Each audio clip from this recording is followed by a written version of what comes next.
Today I'm going to show you how to make a really cool stress ball. And we're going to start by making some slime out of corn flour or cornstarch. Open up your packet and tip some into a jug.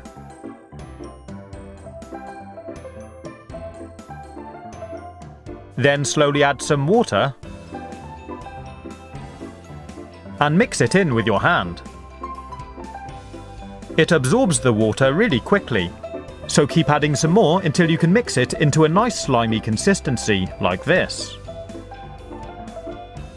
What we've actually made is a non-Newtonian fluid, known as oobleck, and although it might just look like a thick liquid, it doesn't behave in quite the same way. I'll show you. If I try and hit it with my fingers, they just strike the surface, a bit like hitting rubber. But if I slowly lower my fingers into the fluid, you can see they go all the way in.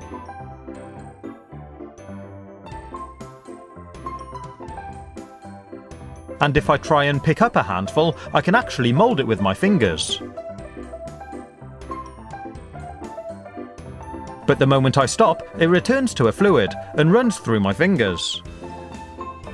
Pretty cool, huh?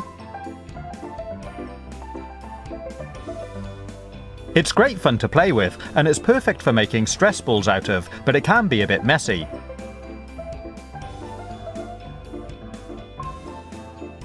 If you spill some onto the table, you can just scrape it up and use it again.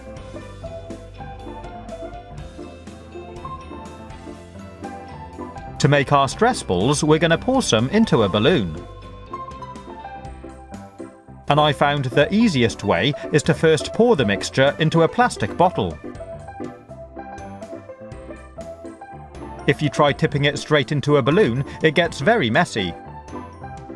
And even if you use a funnel, you can only get the balloon to fill up to a certain amount, which I'll talk about in a second. Once your mixture is in the bottle, take a balloon and stretch it over the top.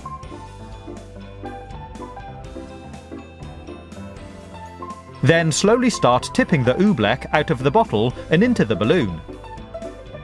The balloon fills up to its natural size, then doesn't want to accept any more. So what you can do if you want to make a larger stress ball is gently squeeze the bottle to slowly pressurize more of the fluid into the balloon. This way you can make your stress ball considerably larger. When you're done, remove the balloon from the bottle. Squeeze the oobleck into the bottom of the balloon, then tie a knot in the end. And that's going to be the inside of our stress ball. To make it stronger and less likely to pop, I'm going to be putting it inside another balloon.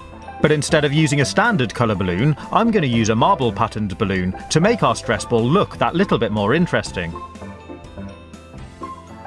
If I put a little air in it, you can really see the amazing colours and pattern.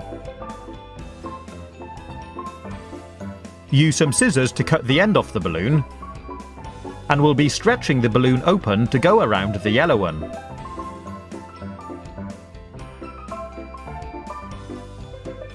Cut the nozzle off this one as well. Then carefully stuff it into the other balloon with the knotted end first. It can be a bit fiddly, so you may want someone to help you.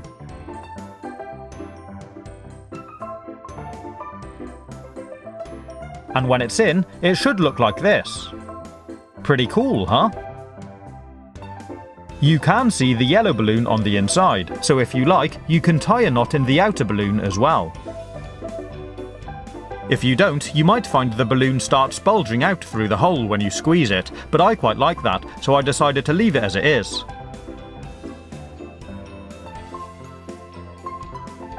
You can get a whole load of fun-coloured balloons. I thought I'd make one out of this blue, pink and white one. I started by filling a pink balloon with some more oobleck from the bottle, and did the same again. And this time I decided to tie a knot in the outer balloon to hold it all together. I really like this one because it's got great patterning on. If you prefer not to make the slime for a filling, you can fill the balloon with something like dried rice, or I'm using mung beans. I still recommend filling up a plastic bottle first, so you can squeeze air out of the bottle to inflate the balloon whilst you're filling it up. Tie a knot in it and cut it off. And you might want to put it inside a second balloon again to make it a bit stronger.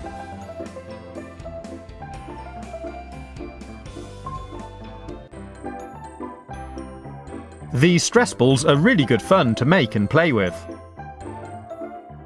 And using patterned balloons makes it even better because you can see and watch the colours stretching and morphing as you play with it.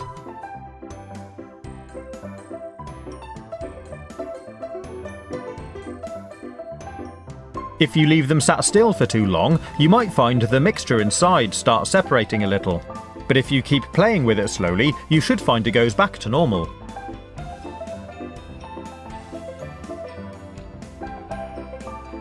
I recommend using good quality thick rubber balloons which don't easily break.